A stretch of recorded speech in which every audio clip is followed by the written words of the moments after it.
It is now 10 minutes after 10 o'clock.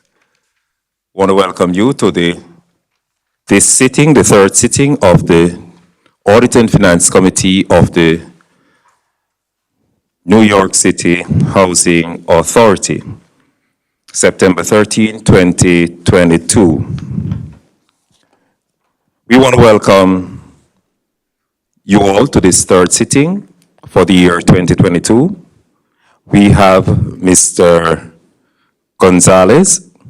He is the Vice Chair of NYCHA Board and the Chair of this committee. We also have Mr. Mark Kaplan, Independent Member, Mr. Richard Koo, Independent Member, and Ms. Emma, a Board Member and Member of this committee. We also have with us members from our executive of NYCHA. We want to welcome them into our midst this morning, Jason, Brad, and the others. We also recognize our auditors, our independent external auditors, Jill Stamaya and her team, and I'm sure you'll be hearing a lot from her during today's sitting. I am anticipating Ms. Vilma Uratis will be joining us later on. She is a special advisor to the chair and quite influential in ensuring that this meeting gets off on time and in an orderly manner. Just by way of housekeeping, I'm going to ask that those of us with our cell phone, we keep it on silent so we have minimum disturbance during today's sitting. Also, this meeting is broadcast live on our YouTube channel and also on NYCHA website. So we want to welcome those who are viewing online at this time. We have a compact agenda this morning. And as we go into our agenda, we want to first of all have the roll call to ensure that we have the appropriate numbers and quorum in keeping with the open meeting laws to proceed with this meeting. Anil? Hi, good morning, everyone. Good morning, everyone. So with us today from the Audit and Finance Committee, we have Mr. Victor Gonzalez. Present. Ms. Emma Wolf. Present. Mr. Mark Kaplan. Present. Mr. Richard Koo. And then from Deloitte, we have Jill Strohmeyer. And Emilia McGuire. From finance team, we have Mr. Jeff Lesnoy. Present. Ayat Lee. Present. And we also have Brad Greenberg and Daniel Green. Also from IT, Roger Shields. So these are the key people we have, and we also have the quorum in terms of the audit committee members.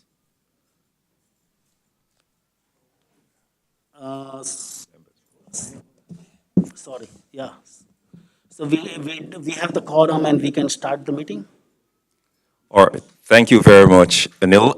We also want to recognize members from the Audit Department. We have Mr. James Eacock and Frank Hahn. They are here supporting us from the Internal Audit and Assessment Department of NYCHA. We want to go right into the approval of the Audit and Finance Committee minutes that was held in June 16th, 2022. It has been moved by... I second. And the second by Mr. Koo.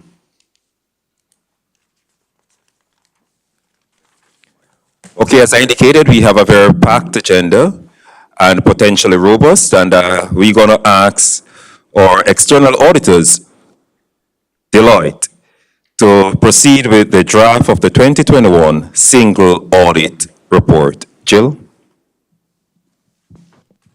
Thank you. Good morning. I'm going to take the committee members through tabs 3 and 4 of your booklet this morning.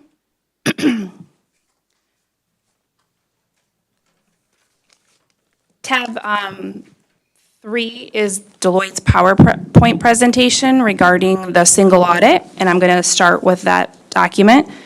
And during my presentation, I will reference items under tab 4 as well.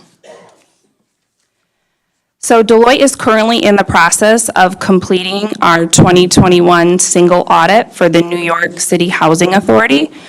Just a reminder to the committee, a single audit is an audit of NYCHA's federal awards, so grant monies that you receive from federal awarding agencies.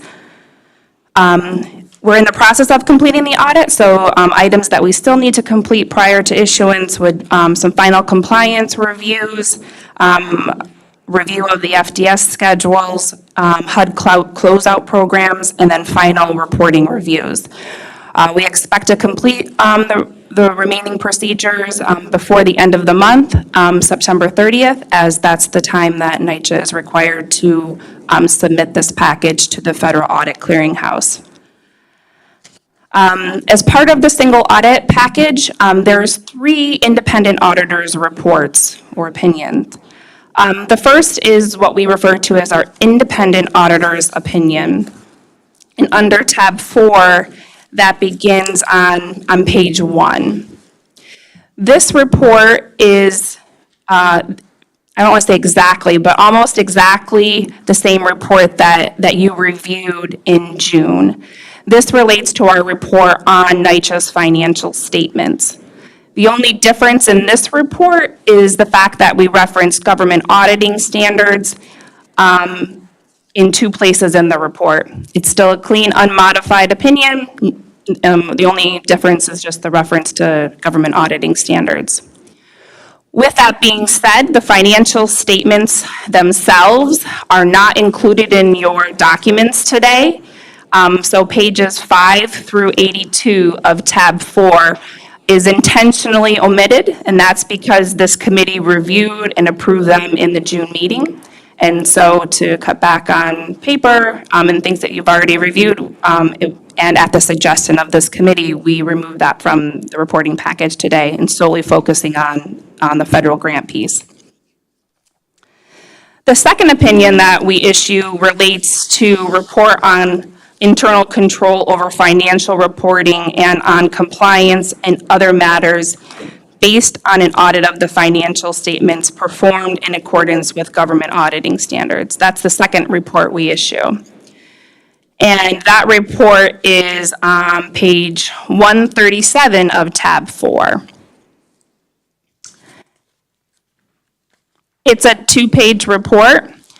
And this is required under government auditing standards, and it's a clean opinion. There's no internal control over financial reporting matters that needed to be discussed or disclosed in this report.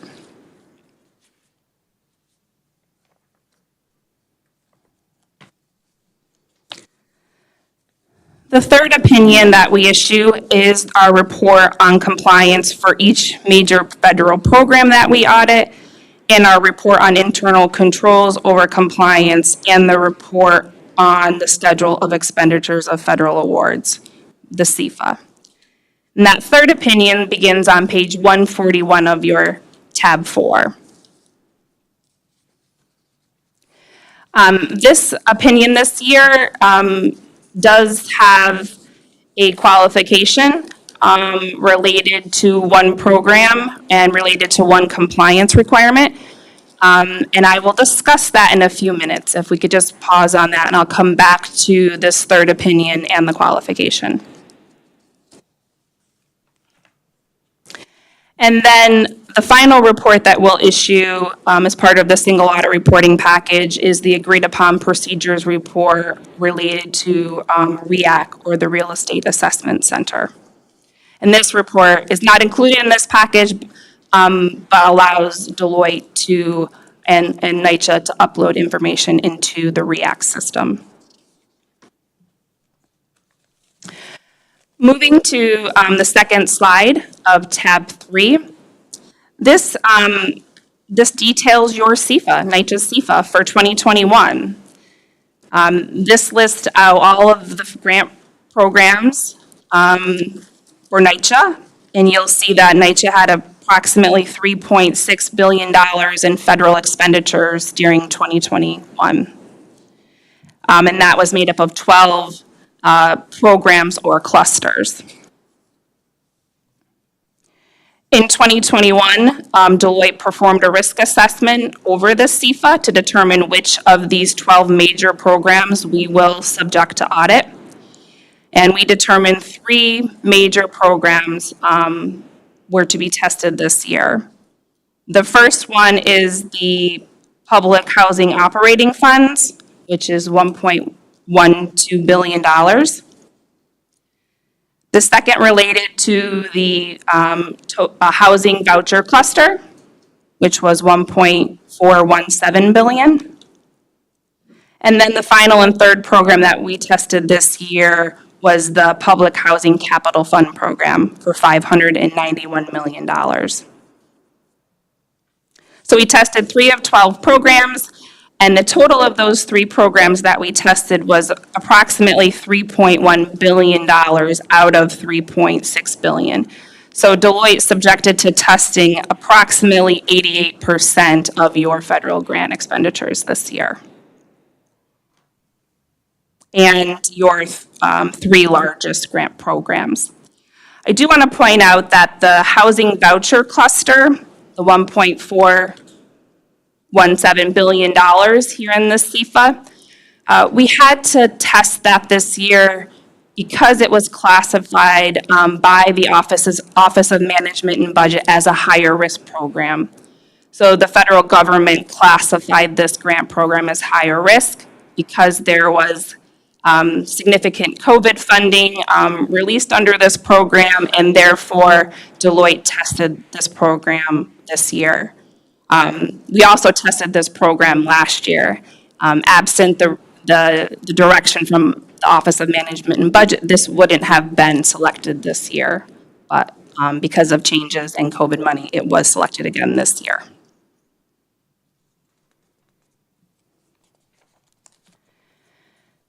Moving to the third page of the PowerPoint presentation, this details some of just the details and metrics that Deloitte uses to determine which programs to test.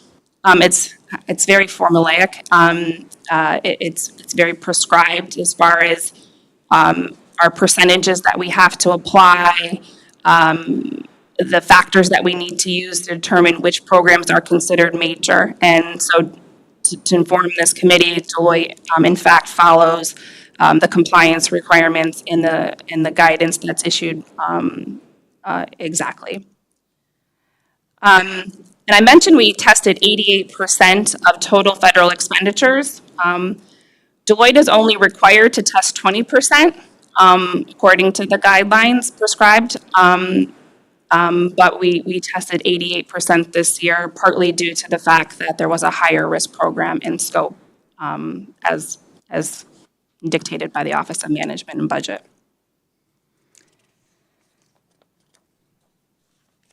The next slide of the PowerPoint presentation details the schedule of findings and question cost related to 2021, and I'll take you through this. And we kind of talked about this at the onset, but I'll go over it one more time. Our auditor's report on the financial statements is unmodified, which is clean. Our report on internal control over financial reporting, the second opinion, is there are no material weaknesses, no significant deficiencies, and no compliance matters that need to be noted. The third section relates to the uniform guidance, and this is where we have identified a material weakness related to grant number 14.850, which is your Public Housing Operating Fund.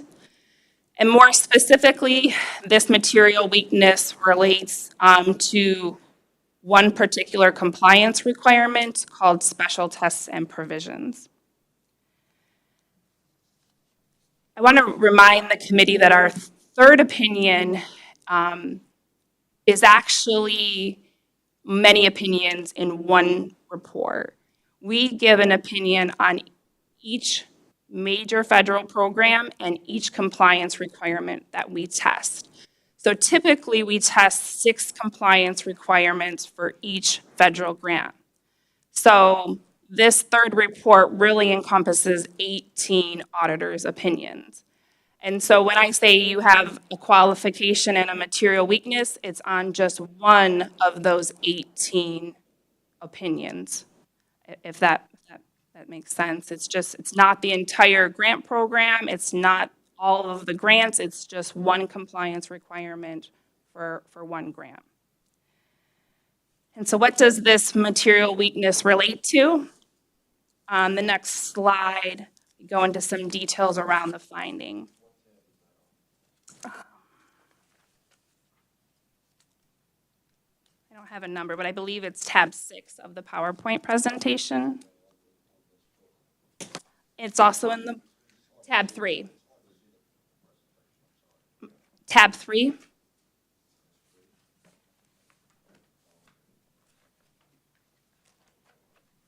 And it should be the 6th page in to that presentation.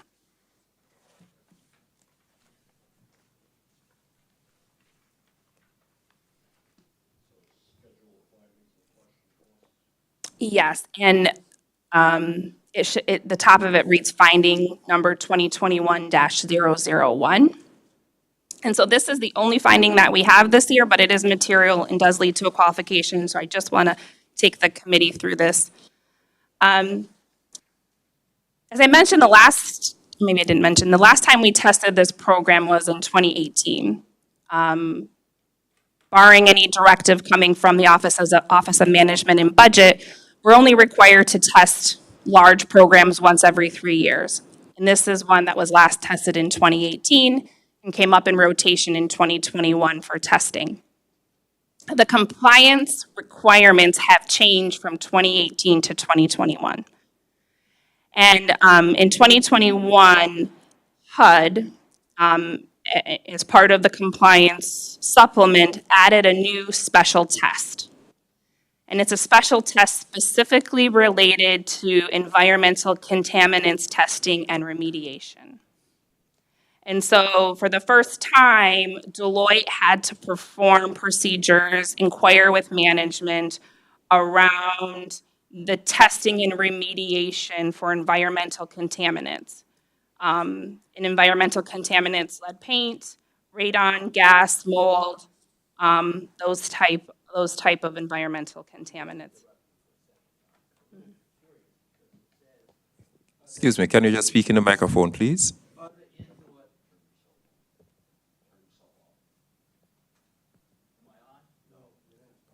Now I'm on, When the sorry. green button is on, yeah. You have here other indoor air hazards such as radon testing. Do you really mean that testing is a hazard? The radon, not the testing. Well, I think you got to change the language. The language. Yeah. And you also happen to like mold a lot because you have it twice. Lead paint, mold, and then mold again. So.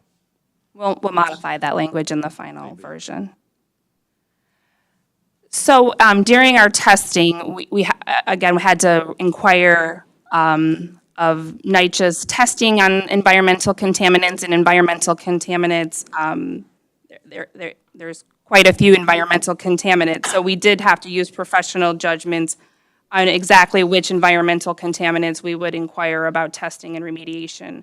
And so we determined we would ask about, I'm just going to make sure I get this right. We reviewed extermination, heat outage, mold inspection, annual apartment inspection, elevator outages.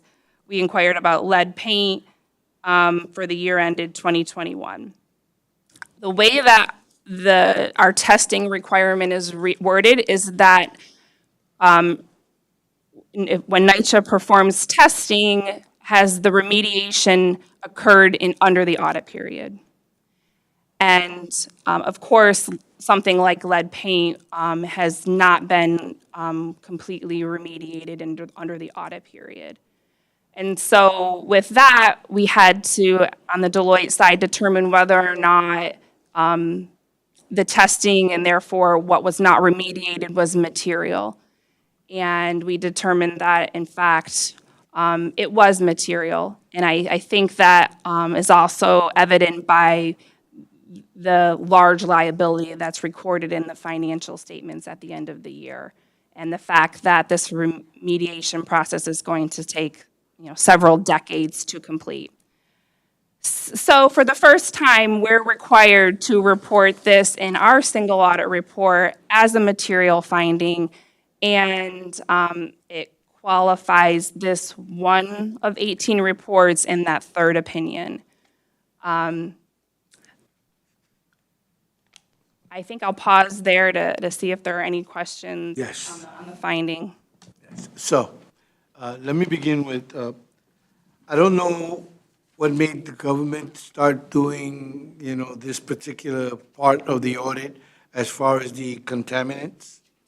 I'm hoping that it has nothing to do with the recent issue that's been splashed all over the news regarding cyanide or whatever it was that was supposedly in the water. Now, moving forward, will Deloitte be testing or reviewing or auditing what NYCHA will be doing as far as being that water could have the environmental contaminants? Will they be auditing how we follow up on these things moving forward? So as long as HUD requires the external auditor to test this item, so special tests specific to environmental contaminants and remediation, as long as that's something required to be tested by Deloitte, and as long as the way that the requirement is worded is remediated under the audit period, and if in fact it hasn't been, this finding could be in this report for many years to come. If HUD chooses to eliminate this special test, then Deloitte will no longer have to test and will no longer have to report. As far as which environmental contaminants we'll look at next year, I'm not certain I can say that at this point, but it will be significant environmental contaminants that we'll inquire about each year. I think you would agree with me, it's quite of a large, wide Yes. topic that they can go on and on and on and on and on. I don't know if there's anything that can be done to, shall we say, limit or put into order what exactly they want on this report. And not only so that you will comply, but so that we comply, NYCHA as well. I mean, I personally think we're doing a great job. Problem is that now with all the things, the external things that are happening, I don't want this to become, I hate using the word, a zoo. Too many topics to put into one, and now we've got to be held responsible for something of that nature. So, and I have other questions regarding some numbers and stuff, but we'll finish this and. Yeah, I think, I don't have anything else to report on related to the finding, but happy to answer any questions that you may have. So, Can I just sure, go ahead. question? I'm just wondering why in this particular statement, there isn't a reference to the New York City HUD agreement, which basically says that there's going to be a 10-year remediation period for the lead paint. And it's not that everything was going to get done in 2021. It's going to get done over a period of at least 10 years. And so here's the question, whether or not the wording on the subject, on the lack of compliance to the, or whether or not there ought to be some kind of a caveat or something to indicate that the city and HUD have reached this agreement to be able to remediate those environmental contaminants over a period of time, as opposed to looking like it was just, identified now as being a serious matter. That's my question, is whether or not can amend this statement or add something to the statement or something. Yeah, Richard, if I could respond to that. I think our initial reaction to this recommendation was to do exactly what you suggested. And we did edit and include some language within that top section. Ultimately, we were asked to move that response down to views of responsible officials. So there's another section here, that's section number 8. Number 8, which has the response. And, we also have a couple of executives from our team here to talk about these issues in more detail. Okay. If, well, first of all, how does the monitor interact with these disclosures? As far as the report that's going to be submitted I to, don't know, I've never looked at what the monitor's charge, responsibility is. Is there anything in, it's his responsibility that would indicate that he would have an interaction with these disclosures about the adequacy of them? I'll have to defer to NYCHA management on this one. So I don't know if this is on. Can you hear me? So the monitor, obviously, Please identify yourself. sorry, yeah, I'm Brad Greenberg. I'm our Chief Compliance Officer at NYCHA. So the monitor's obviously role is pursuant to the HUD agreement to look at all information related to the pillars of the agreement. What we do in here, as you can see in the views of responsible officials, we identify that we entered into the agreement with HUD, that we have each pillar that we do reporting against, which is what the reporting is that Deloitte looked at when they were looking at this particular item. And the monitor obviously can both actively reviews that same reporting, including reporting that my department produces. They also look at all the other reporting that we do for each pillar. So a lot of the source material that Deloitte uses is also source material that the monitor uses to judge us against the agreement. So I agree that the agreement and the finding here are kind of one and the same, which is why we identify that as our views of the responsible official. The whole purpose of the agreement is, again, to address environmental contaminants and other building conditions, which is what the monitor monitors and also what was referenced in this particular material finding. So there's quite a bit of overlap. We will definitely disclose to the monitor that this will be a material finding in the audit. And again, the source material is very much the same. We can't. You can't hear me? Okay. Your mic may not be on. Maybe it's not on. Is the mic on? It seems like it's on. So what I was trying to say is, sorry, I'll talk louder. The source material that we gave to Deloitte to audit us against is the very same reporting that we also produce for the monitor, which is our reporting on lead-based paint compliance, the reporting that we do for each pillar of the agreement, which are also about environmental contaminants or other building conditions. So we handed off a certain sample of that reporting to Deloitte. They looked at the very same reporting that the monitor looks at. And like Mr. Koo said, there's obviously quite a bit of overlap between what HUD's requiring as part of this audit and what's already in the agreement, which is why we make reference in the views of responsible official to the agreement itself and the reporting we do against the agreement. We'll definitely disclose to the monitor that there's a material finding in the audit that is substantially similar to the agreement's contents. And like I said, the source material is pretty much identical to what the monitor reviews us against. So hopefully that's helpful context. I'm sorry, maybe I missed something, but what exactly is the monitor monitoring? Because in the beginning, there was a lot of exchange between the monitor and the housing authority, if I'm not mistaken. And I don't see that same interchanging issue going on these days. So I'm wondering, where are we in that particular aspect when it comes to the auditing aspect of Deloitte? Sure. So the monitor, we engage every day with the monitor. We have regular meetings that are biweekly on each pillar in the agreement, and we also do other reporting to the monitor that we've built. So we've built quite a bit of reporting around each of the metrics in the agreement that are live and update every day, so they can check us against our progress on the agreement. We obviously also interact with the monitor on other topics besides just environmental contaminants and the building conditions that are the pillars of the agreement.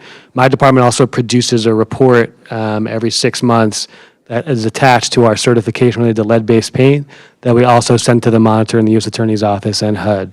So we have quite a bit of reporting that goes back and forth. That reporting that we produce against the agreement is the same reporting that we produced to Deloitte to check us against this particular condition. So, yeah, we interact with the monitor every day. It's a very active relationship, and they have people assigned to various work streams, and so do we, including lead paint and others. Hopefully, I hope that's helpful context about kind of how the relationship is working. Yeah. Just give me a minute. So, Richard, I think we should ask for that separate meeting for us? I'm sorry? We should have that separate meeting. With the monitor. With the monitor, yeah. That's a different. Can you make that happen? Can we have, I'm sorry, I'm getting off, but can you make that happen? A meeting with either the monitor, his representative, and the people that interchange with the monitor, and meet with us? Sure. Can you do that? Yes, definitely. Separate meeting? Certainly. We'll consult with compliance and how. Yeah, absolutely. Okay. Thank you. Okay. All right. So, That helps. getting back to my question then, because it's a material deficiency in the financial report, This is a material weakness, material finding related to compliance. So that's, general, no, specific to grant program 14.850. okay? And more specifically, under that grant program, only related to the compliance requirement titled Special Tests and Provisions. So we audit an opinion specifically on grant program 14.850 and more specifically on Special Tests and Provisions. So that one audit opinion is qualified to state that there's a material non-compliance finding. All the other grant programs, all the other compliance requirements that we tested are all clean, unmodified opinions. But this has to do with programmatic issues as opposed to financial issues. Yes, but, and that's what a single audit is a compliance audit. Including programmatic performance? Well, I guess that could be part of it. We're required to audit compliance with certain requirements under the grant agreement. That's essentially what we're testing is compliance with the grant agreement. And one of the elements of the grant agreement is for HUD to perform testing on environmental contaminants and then remediate them under the audit period. That's what the grant agreement states, and that's what we ultimately have So to that test. was not completed in 2021? Right. Which I think, you know, we're all well aware that lead paint will not be completed in 1 year, right? That abatement and remediation is going to take quite some time to complete. I was just questioning the scope of the audit, that in terms of whether, to what degree you're getting into programmatic issues as opposed to financial issues. That's, Yeah, in other words, if you look at any grant program, yeah, there's going to be requirements. that's right. To make sure that the grant was performed properly, that the money was spent properly, et cetera, et cetera. However, on a test within that grant program, I'm not sure how, you know, I'm not really sure how to interpret that. Yeah. Because they could be performance tests for grant programs, Right. which I don't think you would be involved with. I would say every grant program is different. Every grant program has different compliance requirements. I would say many of them, we have to test an item called allowability. We have to make certain that the expenditures were allowable and in accordance with the grant agreement. We usually test cash management, making certain that the spend and the reimbursement are within a certain period of time from one another. But in some grants, we test eligibility. Like if we were sitting here testing an adoption program, I would be testing to make certain that eligibility, you know, was maintained. So you do get into programmatic. We do on certain grant programs. It depends. And this title called Special Tests and Provisions, it's kind of like the catch-all. And it really depends on the grant. It depends on the federal awarding agency. Some grants, there are no special tests. Some grants, there's one special test, and some grants, there could be 25 special tests. It's really very specific to the grant agreement and what they're asking the independent auditors to look at. You have to make, somebody has to make a judgment about the reserves that are established for these programs. And you presumably look at the reasonableness of those reserves. Son, am I right? Yeah, so if there's any reserves or amounts recorded in the financial statements, that would be part of our financial statement audit, absolutely. So you have made a judgment that the reserves that this organization has set up for future performance are reasonable. Yes. Related to lead paint remediation and other environmental remediation, yes, and that's what we tested and reported on back in June. Has the monitor signed off on those numbers? Yeah, that I can't speak to. That would not be in the monitor's scope to sign off on those numbers. The monitor really does monitor performance against a set of metrics in the agreement, not any kind of financial reserve. And Mr. Koo and Mr. Kaplan, so just to clarify, our unmodified opinion of our financial statements still is holding true. Nothing's changed there. We've gone through the $3.2 billion of pollution remediation obligation, and it's been audited, and it's been opined on. So that's not really an issue here. This is more a compliance issue, and it's not necessarily a new issue at all. It's just one that's newly being raised within our audit this year. Because of the new compliance requirements. That's correct. We've been very transparent on these issues for years at this point in time. We've been transparent in our financial statements. We've been transparent to the monitor. We've been transparent to the public. So this is now an audit compliance issue. Okay, Okay. thank you. Going back to the page where you have the New York City Housing Authority 2021 schedule of federal expenditures, this particular one. Okay. So RAD is considered a federal program, am I correct?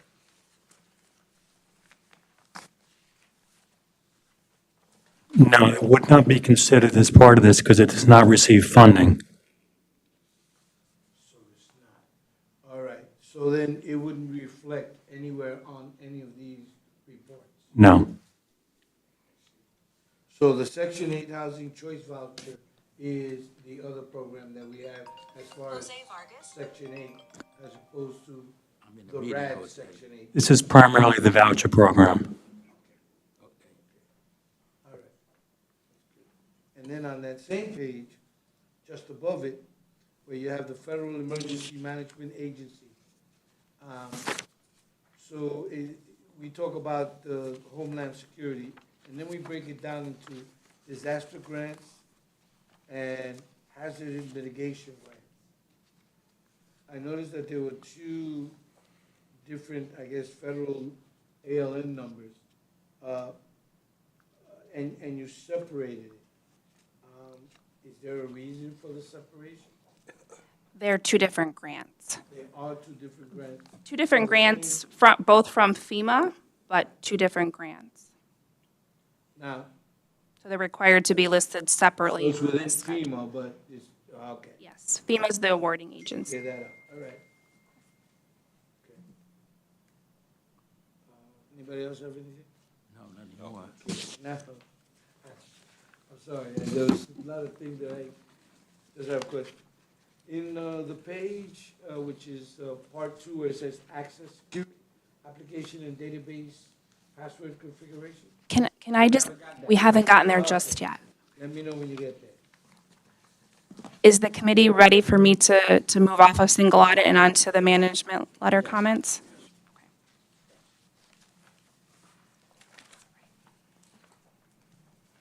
What tab are we on? This will be tab 5. Tab 5, okay. Based on the results of our IT audit, we identified 4 deficiencies in total related to access security. More specifically, it was related to password controls and terminated users retaining access after their termination. I would like to note that the deficiencies, all 4 deficiencies in the aggregate and individually did not rise to anything above a material weakness or a significant deficiency and remained a deficiency. Of the 4 deficiencies, 2 have been remediated and were remediated upon bringing it to the attention of management and soon thereafter. And the other 2 deficiencies are slated to be remediated by October of 2022. And that is based on moving to a new infrastructure environment where it takes time to test and implement the password controls that we suggested.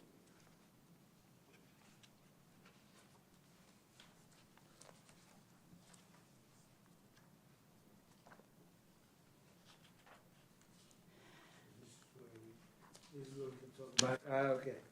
So, I was kind of a little taken when I read that in addition, 13 end users with access to Oracle Financials application had their password set not to expire? Correct. How do you even do that? If there's a new profile that's set up, they're all profile-driven. If that profile has been, if it's a new profile and it has not had the proper parameters set up, then a user could potentially, not of their own, but the system would then not require them to change their password. It would not be enabled within the system.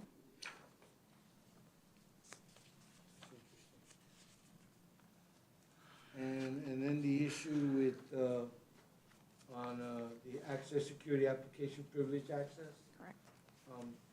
So you showed us here the. Could you put 2 your different mic on? people? Mike. Oh. Sorry about that. So you have Alice AM and the other one, Mervin. Correct. So how long did this go on before we actually caught it? Do we know? It was addressed during our audit, Right. and then we brought it to management's attention.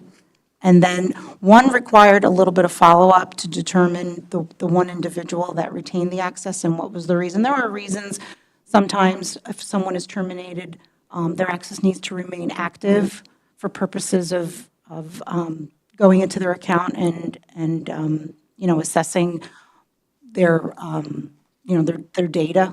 And in other cases, it was just a human error where it was just not detected and then someone was not deleted timely. Okay.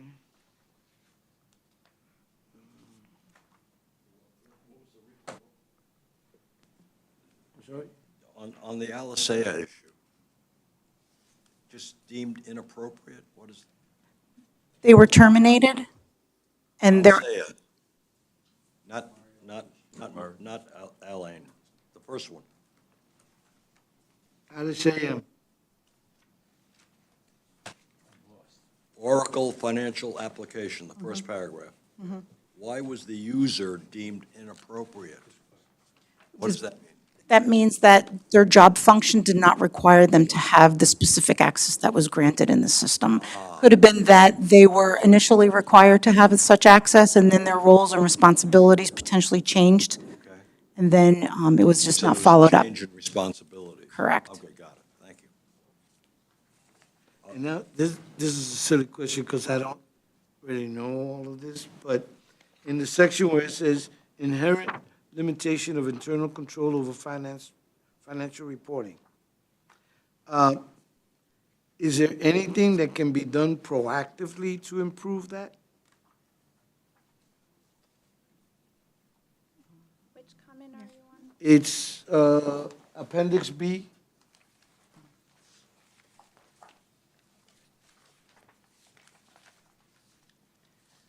It's the last topic on that page, inherent limitations of internal control over financial reporting. They're speaking about the inherent limitations and internal control and the reporting, and it can't be detected and corrected for misstatements. Is there any way of proactively checking for that, or? So this is really just meant to be informative, but it's really talking about limitations on internal control.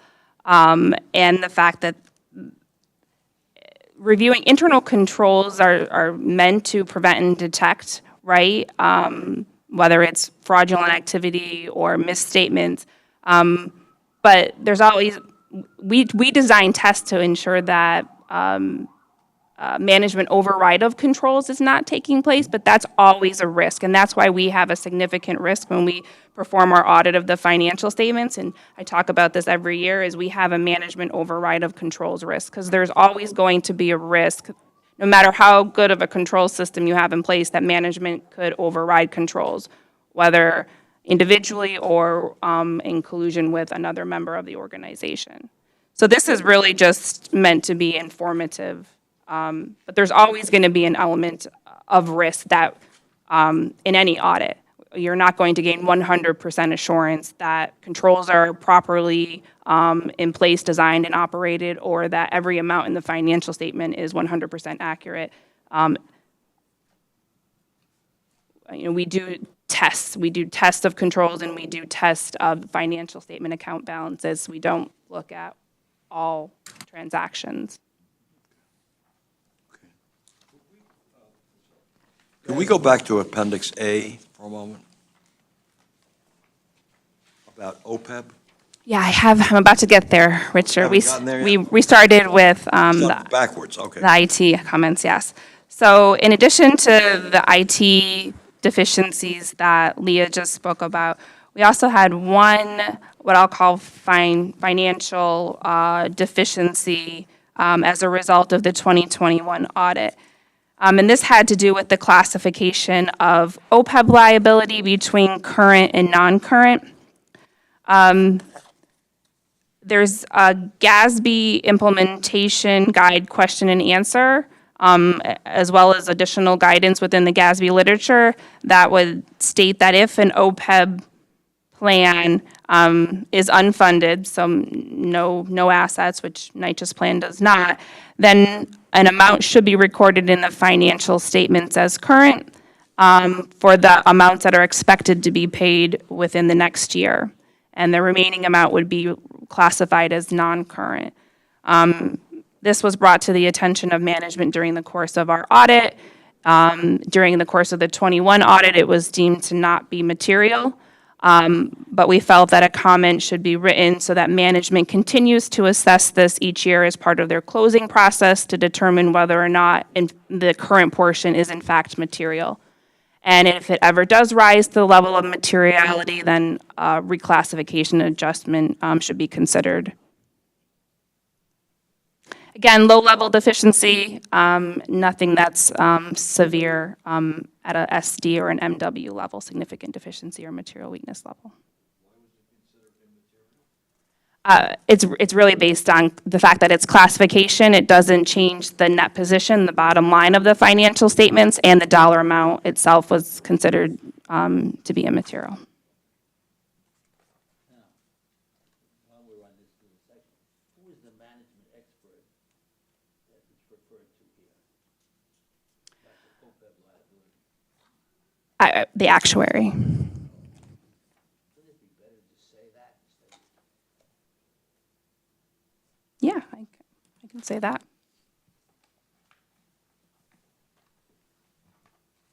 Now, I don't understand in that same paragraph, assess whether the amount is material individually and in the aggregate.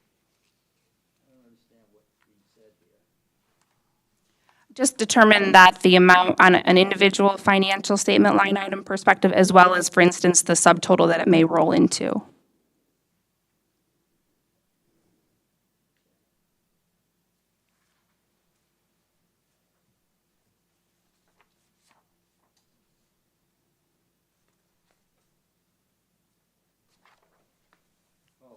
There's something I find that I don't like. You say here the report is intended solely for information the audit committee and management others in the organization. Why do you restrict this? Where are you? If you look at the last page of the Deloitte Appendix A. I know, Mark, you ask me this question every year, and my firm has not changed our policies on this wording. It may not retain the policies, but this is going to be a public document because this is an open meeting, isn't it? So are we violating this by having it in this meeting? I don't like to have something which is obviously not right.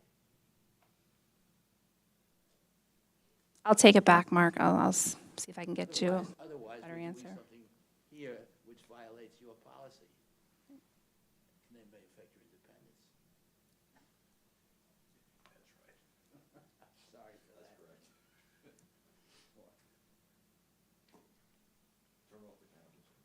I didn't have my. I didn't mean that.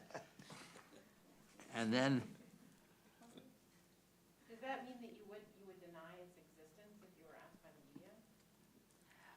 If I was asked a question by the media, Then you don't acknowledge that this exists, essentially. I'm sorry, I can't quite hear you. Yeah, I'm sorry, I got the mask on. Does that mean that if you're asked, sorry, now I'm going to be the one joining you asking this question in this rabbit hole here. But if you're asked by the public about some component here, you would not comment, essentially. That's essentially what you're doing. That's right. I Got don't it. comment. Sorry, I was slow on the uptake. then you have something in here. Oh, I'm sorry. Well, that doesn't, I understand that part of that part of the rationale gives me some relief. They're not, as a firm, commenting publicly. They're protecting. In some ways, they're not engaging in the public dialogue. They're only in dialogue with us. Let me go on then. Yeah. You'd say here, the authority management is responsible for overall accuracy of the financial statements and their conformity with accounting principles generally accepted. I understand say that they're overly accurate and then say in accordance with generally accepted accounting principles. It seems to me they're setting up two different standards. Where are you referring? On the last appendix B, the authority's management is responsible for the overall accuracy of the financial statements. And I would have thought they're responsible for preparing the financial statements in accordance with GAAP, which is the second part of that sentence. But I don't understand the difference between overall accuracy and GAAP. And are you setting up a dichotomy there? Because if you're in conformity with GAAP, then you are accurate. Is that what you're saying, Mark? Well, I'm trying to understand which one we have to live with. If they're accurate, or we're doing with GAAP. I usually see it in accordance with GAAP.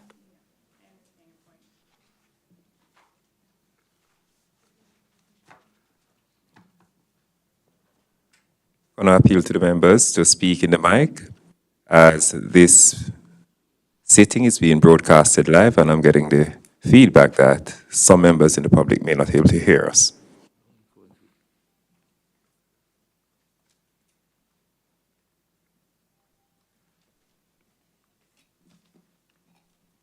Now, there's one other thing here that you have in this, the minor one. It says that the receipts and expenditures are made only in accordance with the authorization of management. What about the what about the board of directors in some cases? Can you please just let me know what page you're looking at? It's the last page of Appendix B. It says, charged with governance and the big paragraph, the 3 lines from the bottom, they're made in accordance with the authorization of management, those charged with governance.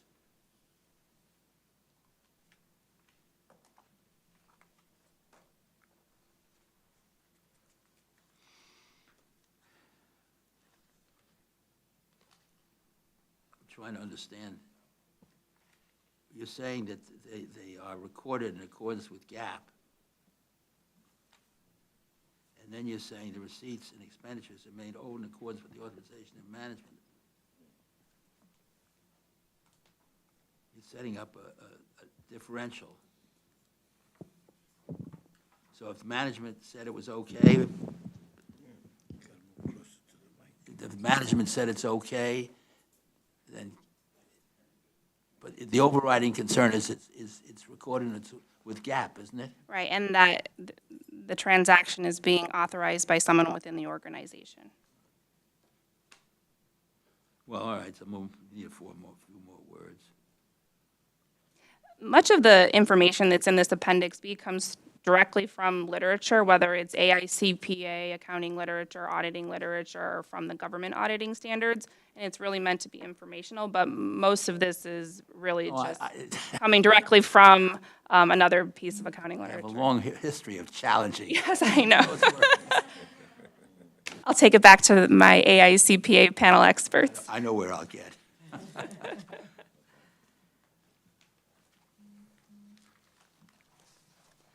I have little bitty things which I won't bother others with. I'll hand you the thing marked up. Unless there are any other questions regarding the single audit or the management letter comments for 2021, that concludes Deloitte's prepared presentation for today. I don't have any further questions as far as that part of it is concerned. I'm just still curious about this OPEB.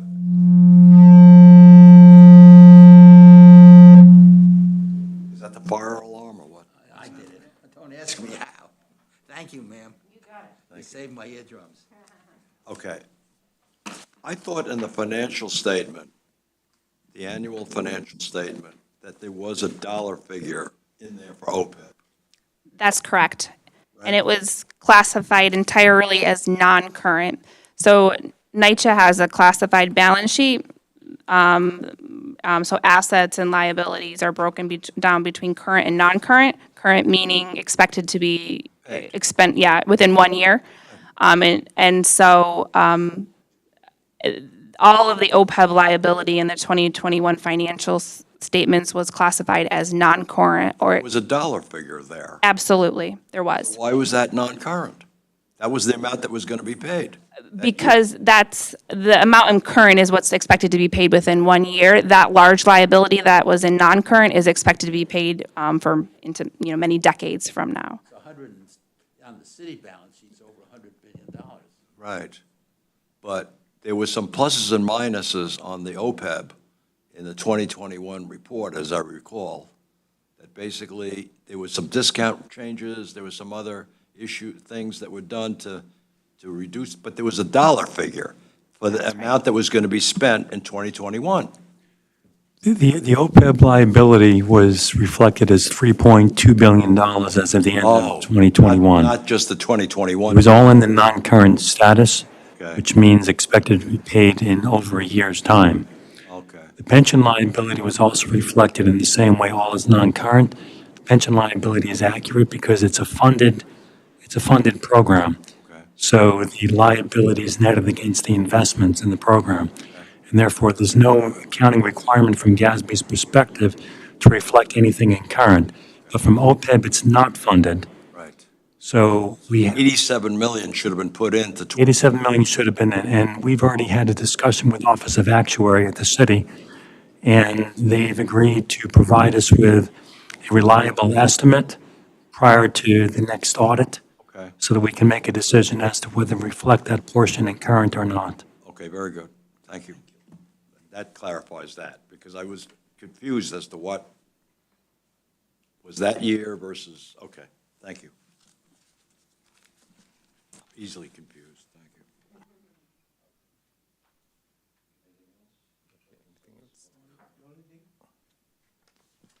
The only thing I have is that we're good with Deloitte. Only thing I have is, this committee would like to meet with the internal audit committee, just us. The internal audit committee and at a later date. Okay. Maybe it has to do with some unfinished business. Okay? Perhaps that could be at the same time as we meet with the special master. The special monitor. Monitor. You got the other master. I mean, possibly a meeting between now and December for the review of the internal audits and with the special monitor, if possible. One meeting. Okay. When you say special monitor, you're not talking about the monitor? You're talking about somebody else? No, we're talking about the, Our monitor. The THE. Okay.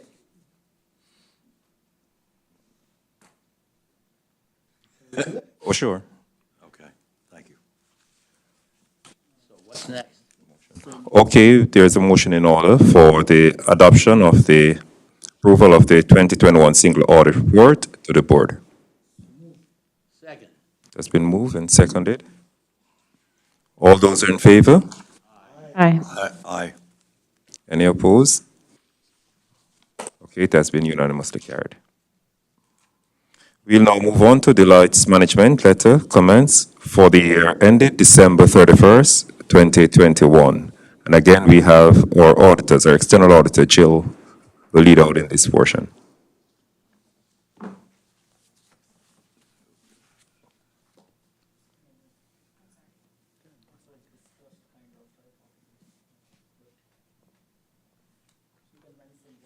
We did. You do that?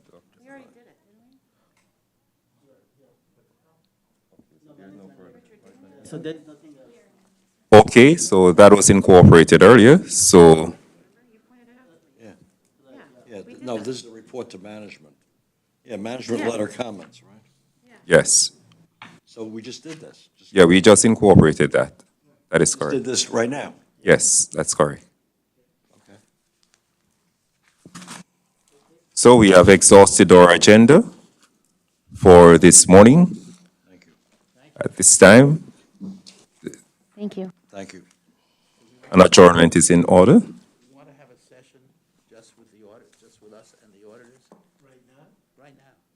I don't know what the practice is here, but in the world I live in, after every audit committee meeting, you get, sit with the auditors and no management.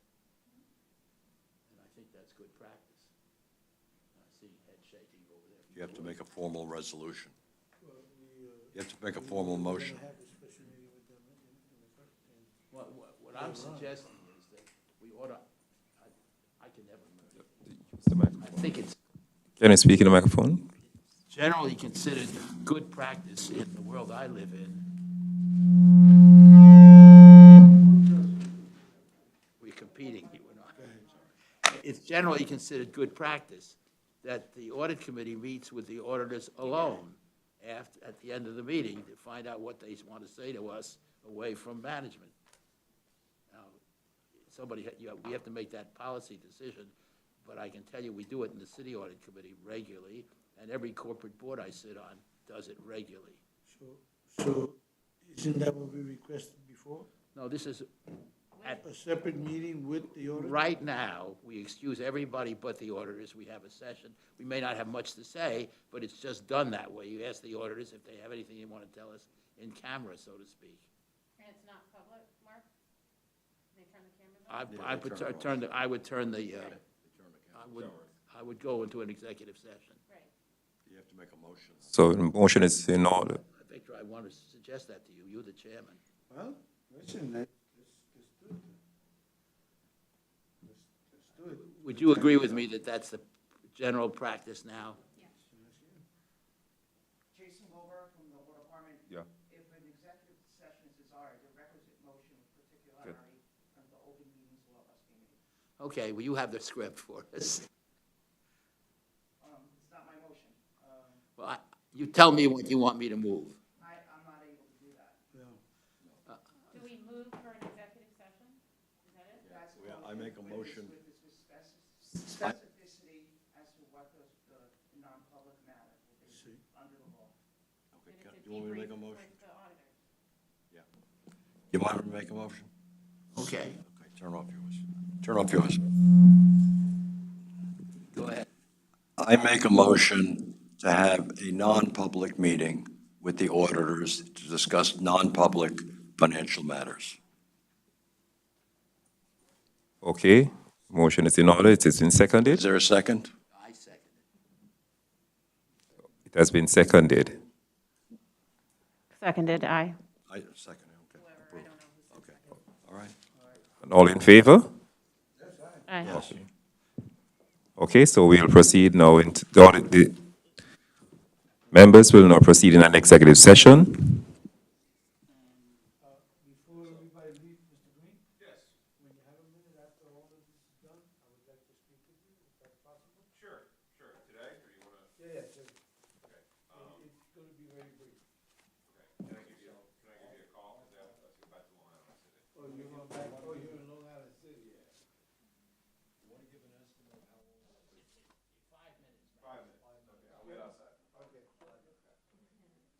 Excuse me, Jill, can you stop by down the sixth floor?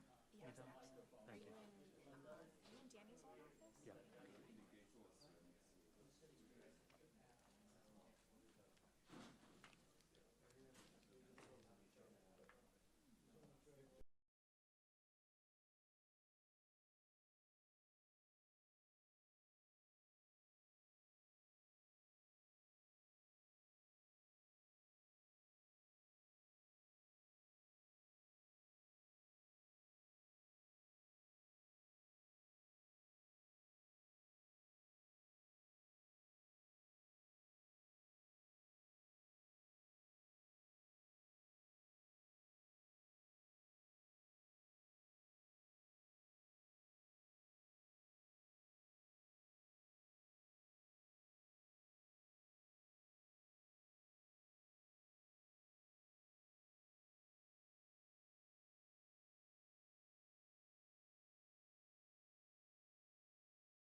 Now 11:25.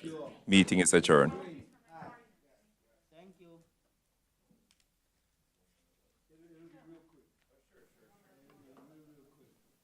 So, I remember when you were in compliance, you were very clear on a lot of stuff. And they moved you to where now? I moved over to Healthy